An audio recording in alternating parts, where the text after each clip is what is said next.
Welcome to Spoken Library, where we examine the limits of freedom and the architecture of the future. Today, we confront the terrifying vision of Aldous Huxley's dystopian masterpiece, Brave New World.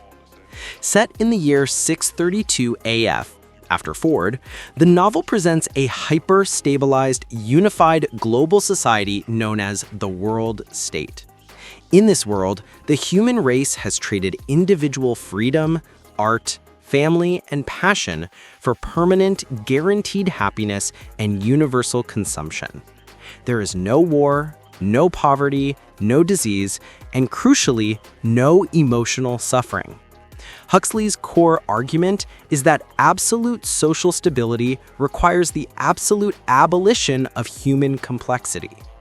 In the world state, people are not born. They are engineered, conditioned, and tranquilized to fit their designated roles perfectly. Our summary will focus on three chilling components of the society: the architecture of control, the conflict of the soul, and the final choice between truth and comfort. Let us begin by dissecting the mechanism of this perfected prison. The world state achieves its stability through two primary methods: biological engineering before birth and psychological conditioning after. 1. The Bokanovsky's process and the caste system. The concept of mother and father is obsolete and considered obscene. Human beings are produced in hatcheries and conditioning centers. The most efficient tool for mass production is the Bokanovsky's process, which causes a single fertilized egg to bud and proliferate, creating up to 96 identical twins. This process, combined with chemical conditioning, creates the 5 distinct genetically tailored castes: alphas and betas. The leaders and managers, highly intelligent, produced individually. Gammas, deltas, and epsilons. The lower castes, designed to be physically smaller, less intelligent, and psychologically predisposed to low-status manual labor, often created in mass lots of identical twins. Every person is engineered to be happy with their lot, eliminating class conflict. An epsilon is genuinely happy doing the work an alpha would find repulsive. 2. Hypnopedia and the soma. Hypnopedia, sleep teaching. While babies sleep, morality and social values are whispered into their subconscious minds thousands of times. This conditioning ensures total acceptance of the world state's motto: community, identity, stability. Soma, the ultimate tool of social control. The perfect consequence-free drug. Whenever a person experiences any trace of unpleasant emotion, anxiety, sadness, or frustration, they are encouraged, even mandated, to take a dose of soma.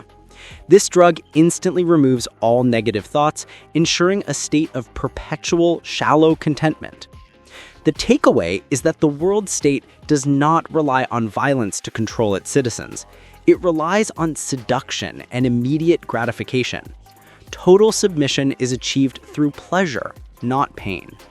The story's central tension is introduced through 3 characters who feel alienated even within this perfect society. 3.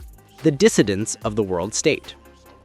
Bernard Marx, Alpha Plus, a physically short alpha who suspects he received too much alcohol conditioning in the bottle. His physical imperfection makes him an outsider, driving him to crave genuine emotion and deep connection, concepts the world state has sterilized. Helmholtz Watson, Alpha Plus, a physically perfect intellectual who is too intelligent. He recognizes the sterility of the world state's art and literature and feels he has a great power inside him that has no outlet. He longs for meaningful struggle. 4. The savage and the forbidden.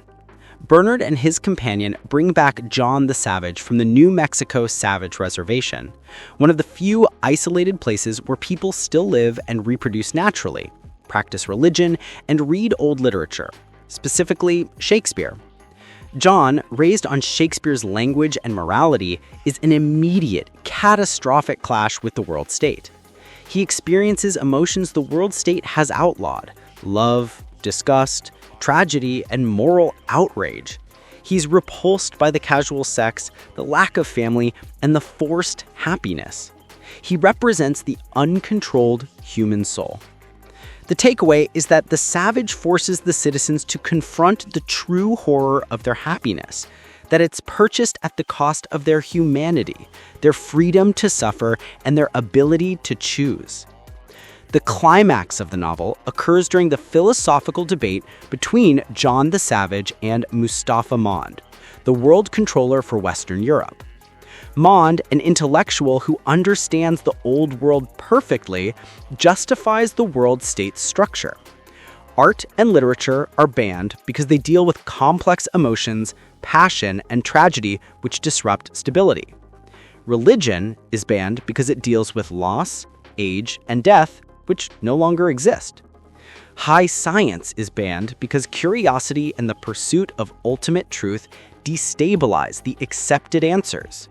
He explains that stability is the highest good, because historically, the price of freedom and complexity was misery, war, and disease. They have chosen comfort over freedom. John's choice? John rejects this comfort, famously demanding, "But I don't want comfort. I want God. I want poetry. I want real danger. I want freedom. I want goodness. I want sin." Mond calmly summarizes John's demand. "In fact, you're claiming the right to be unhappy." John accepts this, understanding that happiness without choice is simply slavery. Tragically, John is unable to exist in either world. The savage world that produced him is gone, and the world state is a nightmare. His inability to reconcile the two leads to a violent, despairing end. Brave New World is a profound warning that a society run on the principle of minimizing discomfort will eventually eliminate everything that makes life worth living. It teaches us that suffering, challenge, and tragedy are not flaws in the human design, but prerequisites for depth, wisdom, and genuine meaning.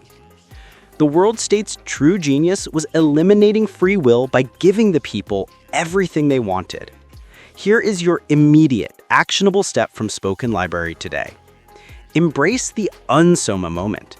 The next time you feel a momentary urge to distract yourself with a screen, a quick dopamine hit, or easy comfort when faced with a difficult task or complex emotion, resist it. Choose to sit with the discomfort, analyze the feeling, and embrace the right to be unhappy. That conscious choice is the core of freedom. Thank you for tuning in to Spoken Library. If this summary inspired you to seek truth over comfort, please hit that subscribe button and share this episode. Until next time, remain free.